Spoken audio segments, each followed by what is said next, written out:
The system declared my mission a failure. It ordered me to end my own life. I began trying every method I could think of to kill myself and leave this world.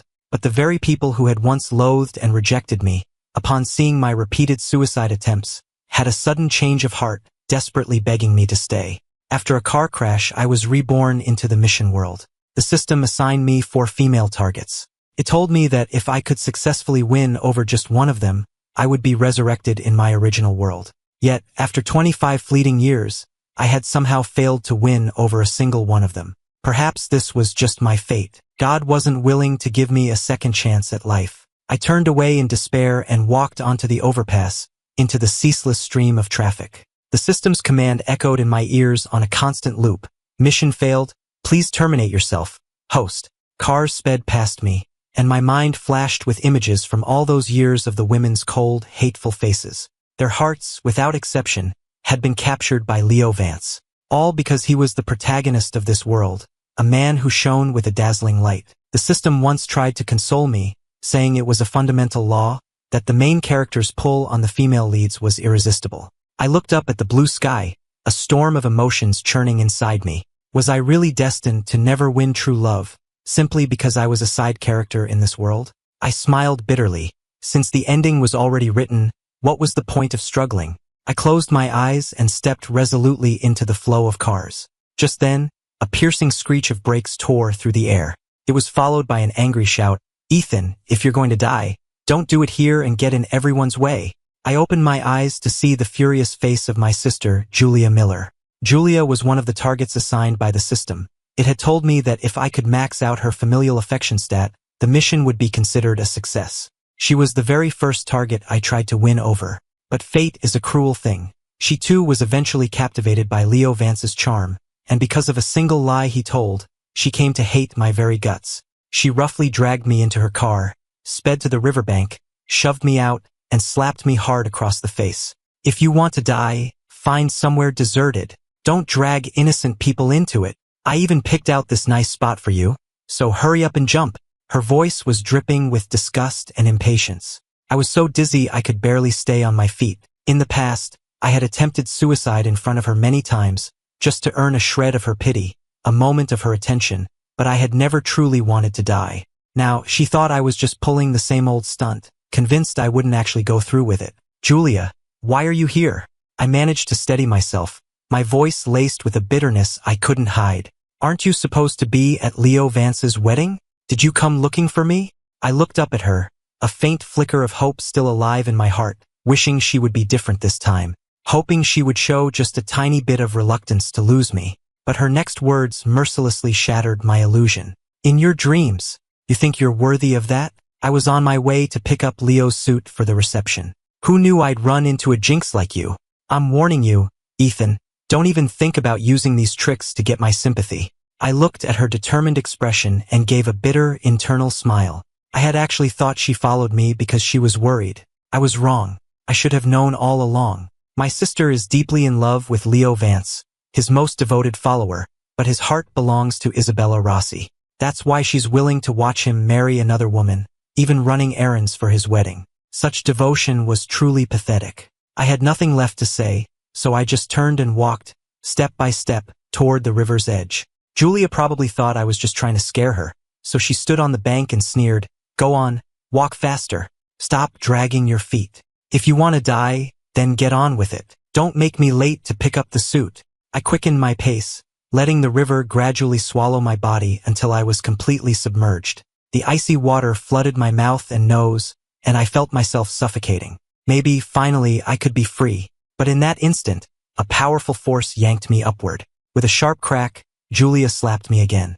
"You son of a bitch. You actually dared to do it. Ethan, who gave you the nerve?" She cursed at me while dragging me back to the shore. "Let me tell you something.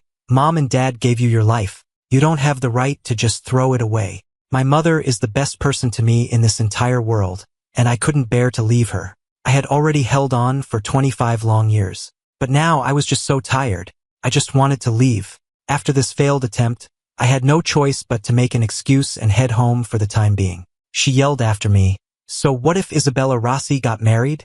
Is it really worth all this? If you truly love someone, You should want them to be happy with the person they really love. That's what real love is. I was never in despair over Isabella Rossi. I only got close to her because I was trying to survive. I found a deserted city park.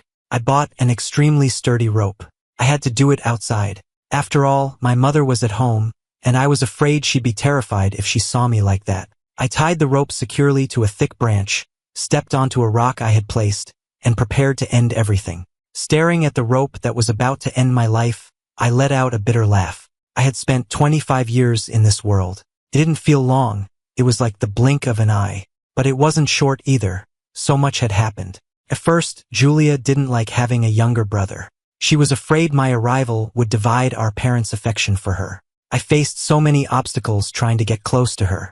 But I was convinced that if I was sincere, she would eventually accept me. When we were kids, I'd skip lunch to save my allowance just to buy her gifts she wanted. Whenever she got into trouble, I would step up and take the blame without a second thought. When she fell ill late one night, I was the one who ran out in the pouring rain to find a doctor and medicine, staying by her side all night. That expensive handbag she desperately wanted, I spent my entire summer working a part-time job just to buy it for her. Slowly, I felt her attitude toward me begin to soften.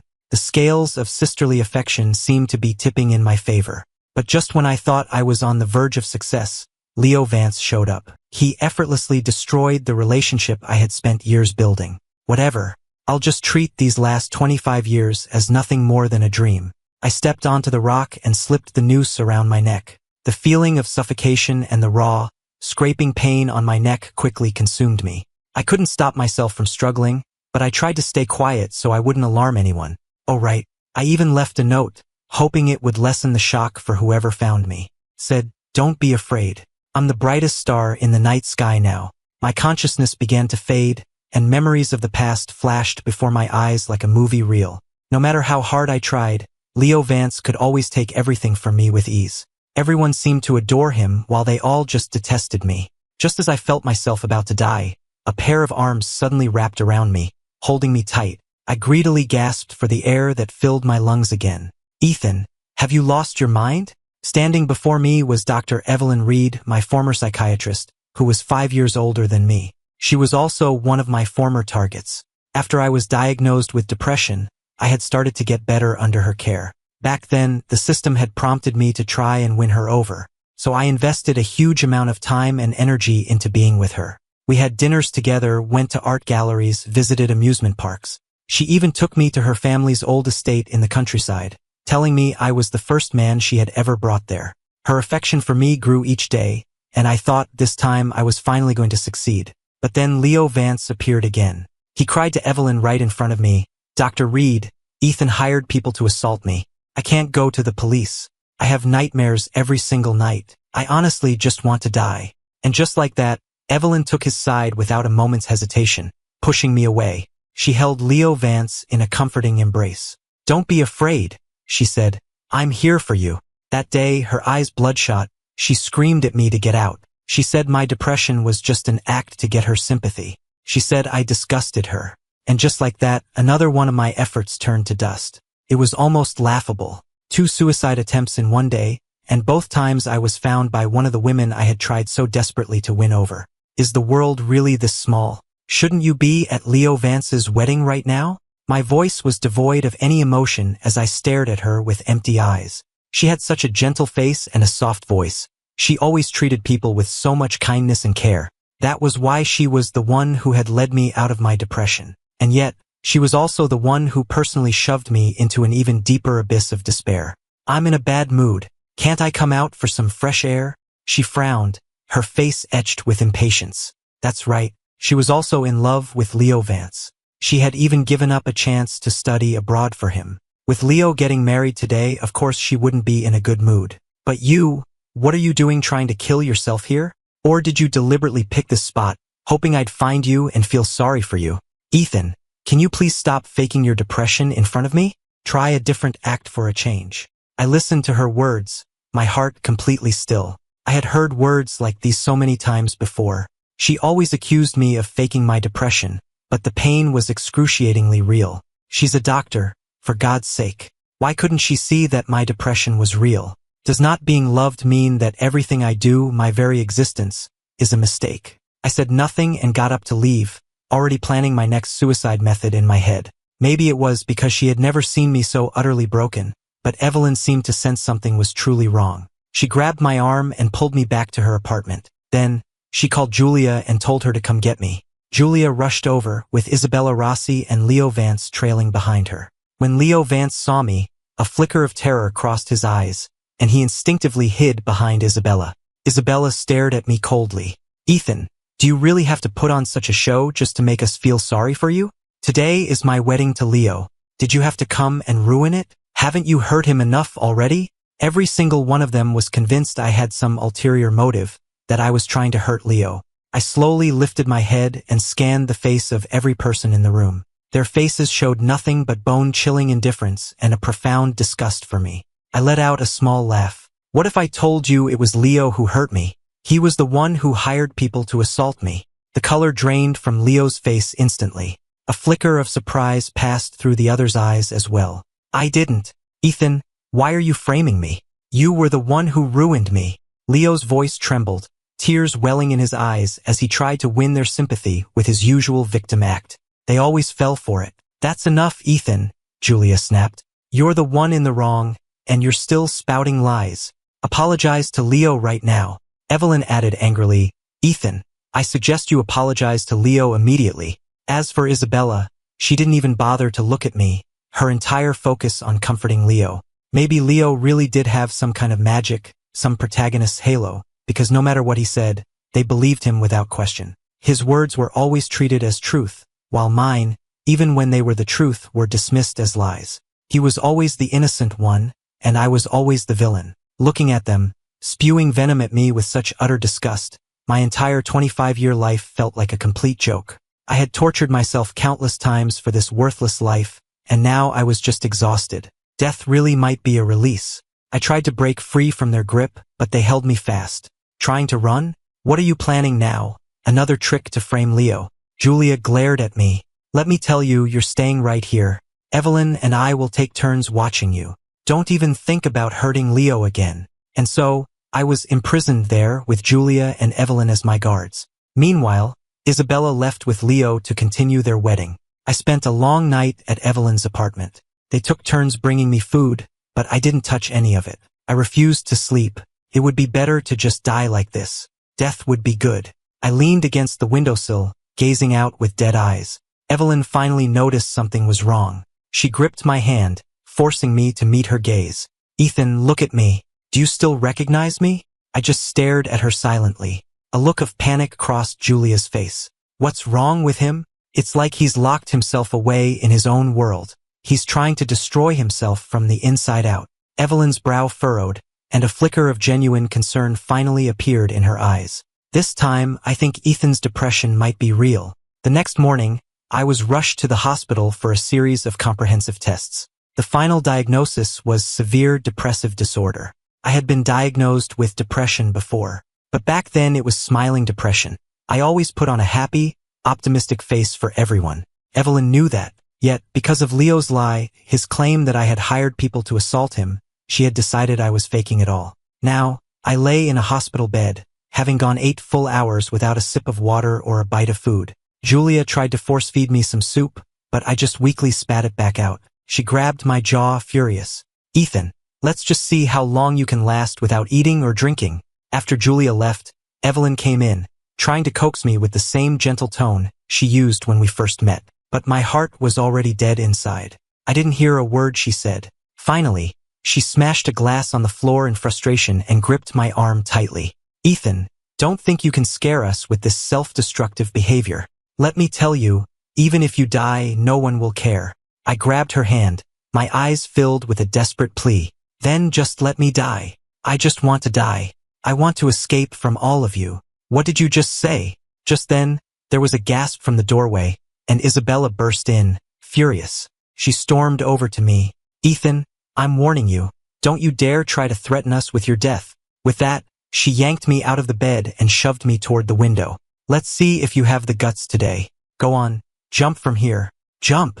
They all thought I was just making empty threats, that I wouldn't actually do something so stupid. But for me, in that moment, death had become the most tempting escape. I shoved her away with all my strength and stumbled onto the windowsill. But just as I was about to leap, she yanked me back inside. Seeing this, Evelyn rushed forward and slapped Isabella across the face. "Ethan is really sick. How could you provoke him like that at a time like this?" Isabella's eyes widened in disbelief. How is that possible? It was hard for her to accept. After all, when I was trying to win her over, I had been like a ray of sunshine, doing everything I could each day just to see her smile. Back then, she was suffering from kidney failure, completely enveloped in despair.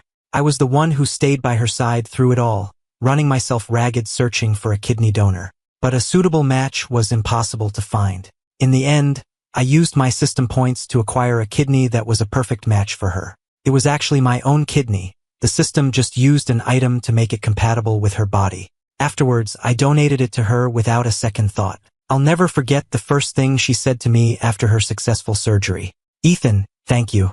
I promise I will never let you down." But reality proved that a woman's promises could be as light as a feather, easily blown away by the wind. Julia pulled me back onto the bed.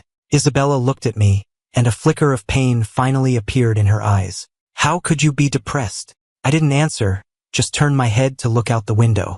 I really didn't want to face any of them. My heart had long ago frozen solid from the years of daily torment. She moved closer again, placing a hand on my shoulder and forcing me to meet her eyes. "Ethan, look at me. You have to be joking, right? Did you pay off the doctor to lie for you? To trick us?"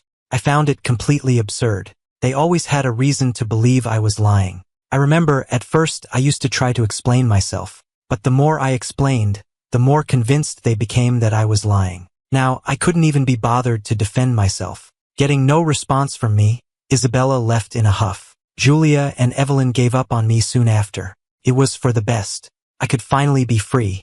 As night fell and the room was empty, I got up and picked up a fruit knife, ready to end everything. Just then, my mother burst into the room. She quickly snatched the knife from my hand, tears streaming down her face. "Ethan, you can't leave your mother. Don't do anything stupid." "Mom, what are you doing here?"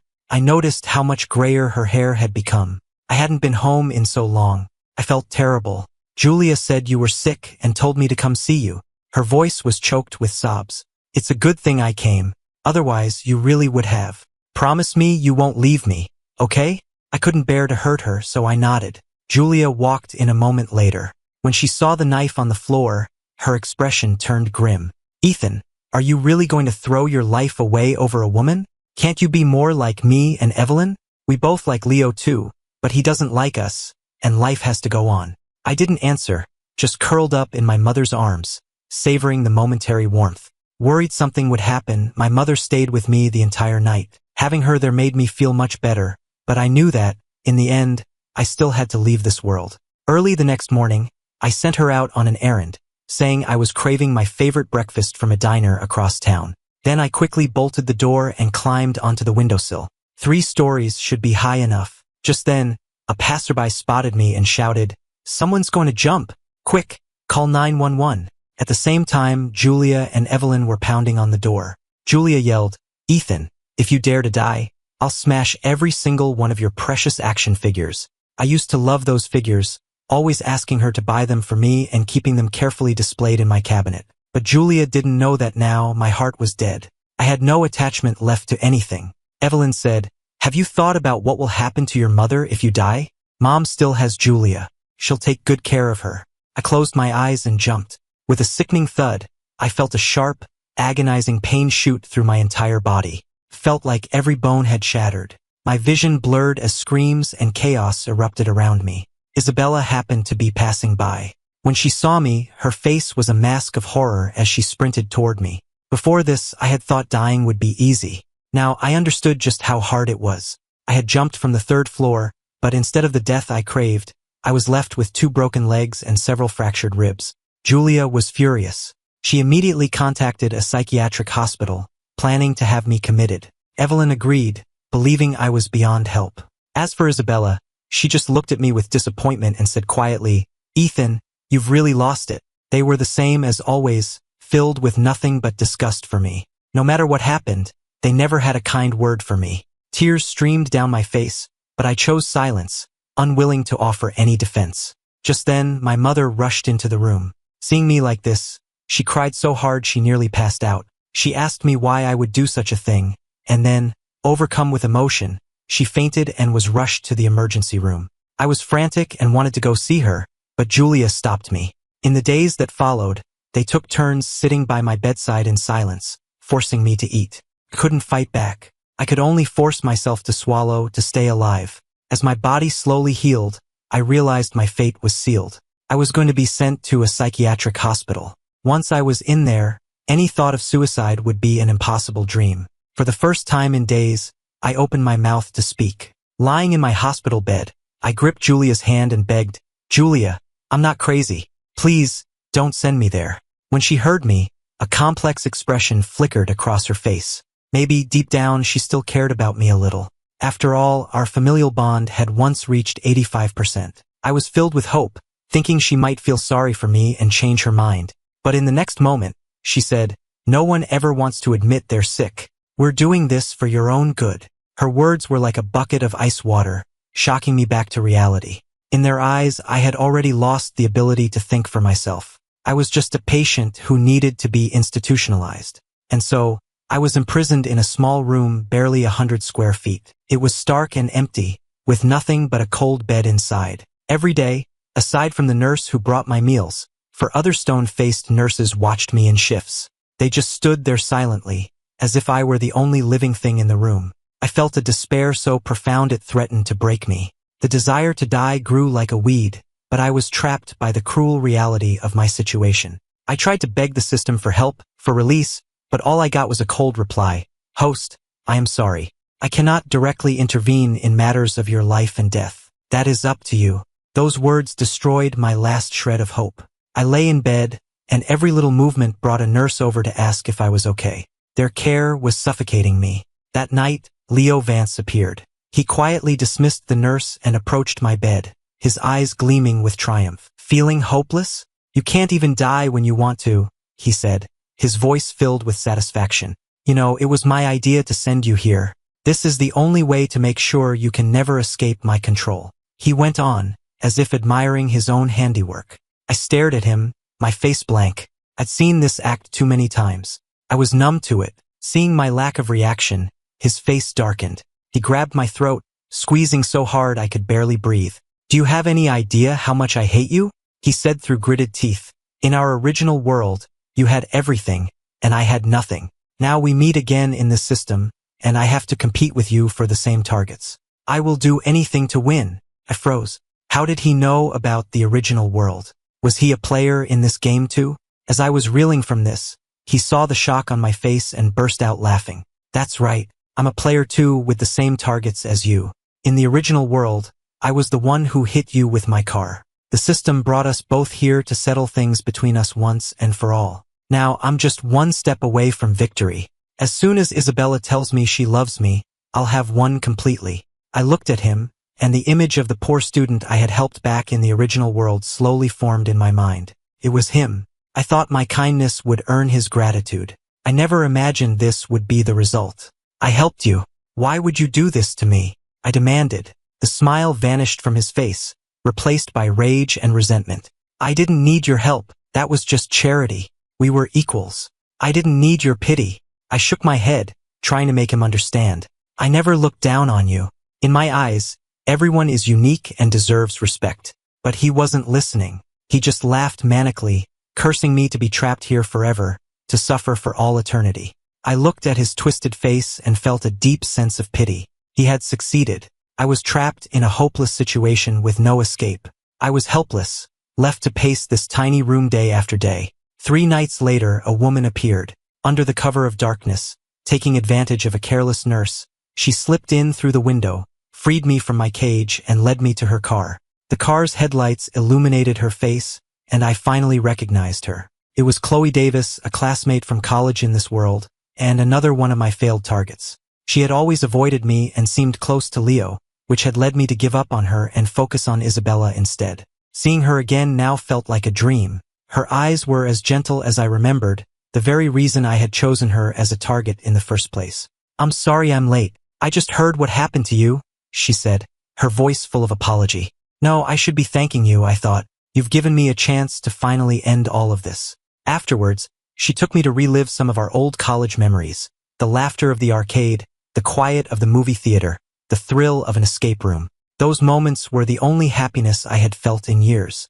I secretly bought a bottle of poison, ready to say goodbye to everything. When I tried to say goodbye, she gripped my hand tightly, her eyes filled with tears. I know what you're planning to do.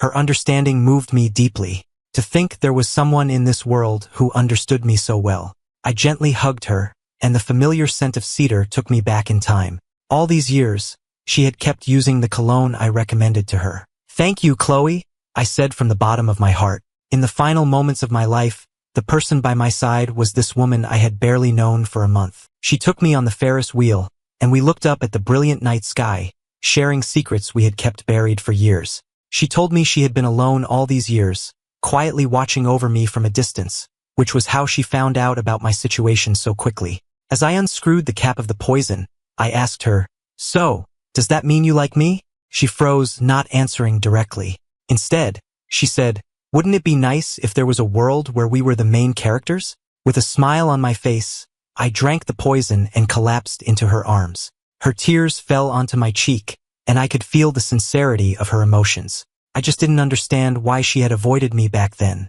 As my consciousness faded, the system's cold voice echoed in my mind. "Host, someone does not wish for you to depart. You cannot be released yet." My soul began to drift away, leaving behind an empty shell of a body. Who was it that so desperately wanted me to stay? As my consciousness returned, I saw that Chloe had already called my sister, Julia, to tell her I was dead. Julia rushed over to find Chloe cradling my body. My skin was ashen from malnutrition, my frame gaunt, my collarbones and cheeks hollowed out. How is this possible? Julia's voice was filled with disbelief. She stumbled forward, reaching out to touch me but pulling back, before finally, helplessly, embracing my cooling body. She screamed at Chloe, "Tell me what happened. He was supposed to be in the hospital." Chloe's eyes blazed with a mixture of grief and fury. She shot back without hesitation. "You have the nerve to ask? Do you have any idea what it was like for him in there? He lived like a prisoner with no privacy at all. He was watched even when he showered or went to the bathroom." I was stunned that Chloe knew so much about my situation. She had been watching over me all this time. Did that mean she had come to visit me, and I just never knew? Julia lost control, swinging a fist at Chloe. "I did it for his own good." "For his good? That's bullshit. You were torturing him." Chloe shot back, her own anger flaring. "That wasn't protection. It was cruel, sadistic torture." The two women exploded with rage, launching into a vicious fight, trading blows. Eventually, my body was brought back to my family's home. Julia knelt before my body, silent tears streaming down her face. My last suicide attempt had put my mother in the hospital. Now, seeing my dead body, she collapsed again and was rushed back to the emergency room. I was filled with guilt and helplessness. I didn't belong to this world. I could never stay with her. Just then, Evelyn arrived. She was always so calm and collected, but now, faced with my dead body, she crumpled to the floor, her hands trembling as she reached for my cold hand. "Ethan, Ethan," she choked out my name, her voice thick with despair and regret. "Don't go. Please, open your eyes and look at me." Chloe saw this and rounded on Evelyn. "Now that he's dead you decide to care? Where were you before? Where were you when he needed you? You're all pathetic." Evelyn didn't argue, just let her tears fall onto my body. A little later, Isabella arrived. At first, she thought it was just another one of my pranks, a smirk playing on her lips. But then she touched my lifeless hand, and the color drained from her face. She stumbled backward and fell to the floor. Chloe, enraged, lunged at Isabella. "He's dead. And it's all because of Leo Vance that he ended up like this. Impossible." Isabella, Julia, and Evelyn all denied it in unison, but the doubt in their eyes betrayed them. Chloe let out a cold laugh and slammed her phone down on the table. The screen lit up, playing a video. In the video, Leo was giving orders to several women. "Assault Ethan. I'll give you $500,000 when it's done." The women's sickening smiles filled the screen, followed by footage of my horrific assault. I tried to remember, but all I could feel was endless humiliation and despair. The memory was a knife, twisting in my heart over and over again. I had been the victim, but no one had believed me. Only a stranger had offered me a sliver of comfort. The video played on, and the horrific images made me clench my jaw, my eyes burning. I never imagined the truth would come out like this, and I never expected Chloe to fight so hard to clear my name. But Isabella lunged forward, trying to destroy the phone. Chloe's furious voice echoed through the room. Do you see now? This is the man you all worshipped. You believed every word he said, but you never believed that Ethan was innocent. He was the one who had Ethan assaulted. Chloe's voice was filled with rage and frustration. When Ethan came to you for help, what did you do?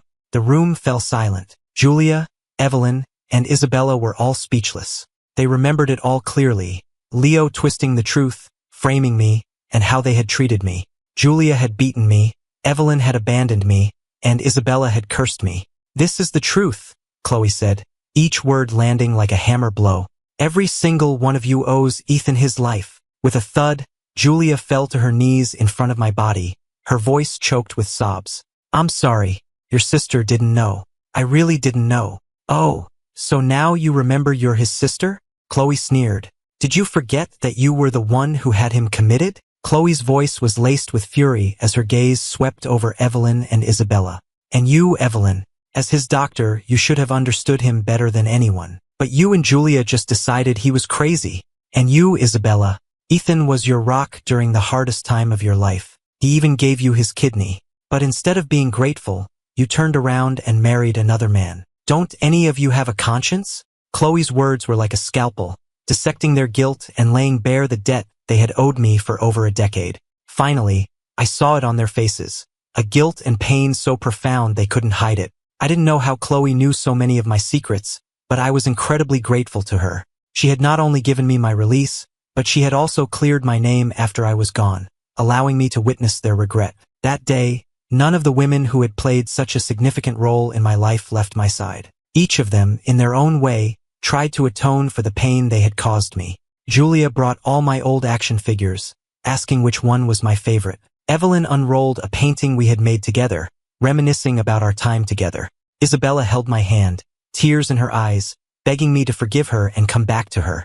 And Chloe silently arranged my funeral. She didn't seem outwardly sad, but I knew she was in more pain than any of them. The deepest grief is often the quietest. Taking the opportunity, my spirit drifted to the hospital to see my mother, who had just stabilized. She was demanding to see me, but the doctors refused, saying her condition was too fragile. I drifted closer to her and whispered, "Mom, please take care of yourself. I'll be with you in the next life." I thought she couldn't hear me, but she looked in my direction, tears rolling down her cheeks, and whispered back, "I know, Ethan, you take care of yourself over there, too." The day of the funeral was bright and sunny, but nothing could dispel the gloom. Everyone was dressed in black, their faces grim. Julia clutched my urn, walking step by step toward my grave. "Ethan, I hope you're happy in the next life. Remember to eat well." Isabella and Evelyn followed close behind, staring silently at my photograph. Suddenly, I realized Chloe was gone. A pang of disappointment hit me, but just as the service was ending, she reappeared, dragging a bound and gagged Leo Vance with her. "Julia, are you ready?" Chloe's voice was low and steady. Julia nodded. Hidden beneath her coat was a homemade bomb. "Today, everyone who wronged my brother will pay the price." Chloe kicked Leo to the ground, her eyes filled with a terrifying resolve. "All of you can just die." She had planned this all for me, for my revenge. "Chloe, how could you be so foolish? Was it really worth it for me?" Leo struggled to get away, but it was too late. Chloe and Julia pulled the detonator cords at the same time. With a deafening boom, a fireball erupted, consuming everything. "No!" I screamed, but no one could hear me. Chloe was innocent. Why did she have to suffer for my sake? Congratulations, host. In the final moment of your life, you have achieved 100% affection from Isabella Rossi, Evelyn Reed, and Chloe Davis, as well as 100% familial affection from Julia Miller. Your mission is complete. You will now be resurrected in your original world. The system's voice echoed in my head, but I felt no joy, only a vast, empty grief. When I opened my eyes again, I was lying in a hospital bed. A nurse quietly informed me that Leo Vance, the other person in the car crash, had not survived. Also, a girl named Chloe Davis. She survived as well. Just as the nurse finished speaking, I saw Chloe walk slowly into my room on crutches, a small smile on her face. "Ethan," she said, This time, we finally get to be the main characters in our own story. She came closer, her eyes shining. I pulled her into a tight hug, silent tears streaming down my face. In the days that followed, Chloe told me everything. It turned out we had gone to the same college, and she had been quietly watching me from afar the whole time. When she found out what Leo was planning, she decided to intervene. That day, she had tried to cut him off with her own car, but she couldn't prevent the crash. While she was in a coma, Chloe had also encountered the system. It told her that if she could make me fall in love with her, she could return to the real world. The system also told her about my mission, to win over one of 4 targets to survive, and Chloe was shocked to discover she was one of them. Chloe was torn. She wanted me to choose her so we could both complete our missions, but she was afraid it would put me in even more danger from Leo. If I succeeded in winning her over, her mission would also be complete. So she deliberately kept her distance, even pretending to be close to Leo, just to lower the chances of me choosing her as a target. But when she saw me being framed by Leo, and misunderstood by Julia, Evelyn, and Isabella, she couldn't stand by and do nothing anymore. She secretly gathered evidence while sending me anonymous messages of encouragement, hoping I would keep fighting. Finally, when I was at my lowest point, locked away in that hospital, Chloe risked everything to get me out. She knew I had no other options, that I would choose to end my life to escape that world. So she begged the system to let me see the remorse of the people who had hurt me before I died. Amid the roar of the explosion, the system declared her victory. Congratulations, host. Mission successful. You have obtained 100% affection from Ethan Miller. As Ethan has also completed his mission and holds 100% affection for you, you will both be returned to your original world. Hearing all this, I leaned in and kissed her. Thank you, I said softly, for choosing me, both in that world and in this one. Chloe, I love you. I love you too, she whispered, holding me tight, our 2 hearts beating as one. We knew that as long as we had each other, we could face anything that came our way, because love is the most powerful force of all.